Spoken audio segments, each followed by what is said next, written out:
Hi viewers, మనం వచ్చేసి 3వ తరగతి పూణే మహారాష్ట్ర గవర్నమెంట్ చూస్తూ ఉన్నాము. ఆరోగ్యమే మహాభాగ్యము అనేటువంటిది 3వ తరగతి చూస్తూ ఉన్నాము. పలకా బలపం చేత పట్టుకుని పరుగులు తీసే బాలల్లారా. మనం వచ్చేసి పలకా బలపం అనేటువంటిది ఇప్పుడు లేదు.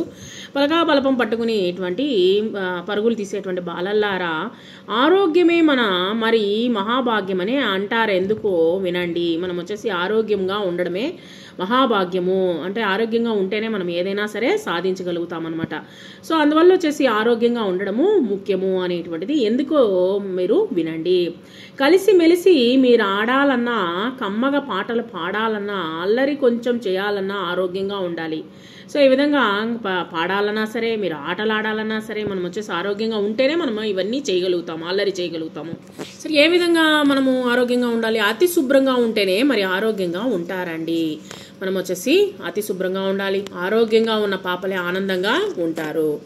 ముత్యాలల్లే పళ్ళు తోముకొని ముసిముసి నవ్వులు విసరాలండి. చక్కగా ఉండాలి, పళ్ళు తోముకోవాలి.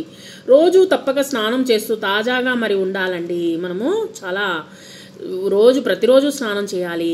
అదే కాకుండా వచ్చేసి ఆకుకూరలు, పళ్ళు, పాలు, వార్చక, ఉడికినటువంటి దంపుడు బియ్యము మన ఒంటికి బలమిస్తాయండి. మరి మరొక మీరు తినాలండి.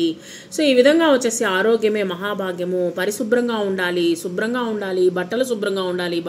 ప్రతి ఒక్కటి శుభ్రంగా ఉంటేనే మనం వచ్చేసి ఆరోగ్యంగా ఉండగలుగుతాము.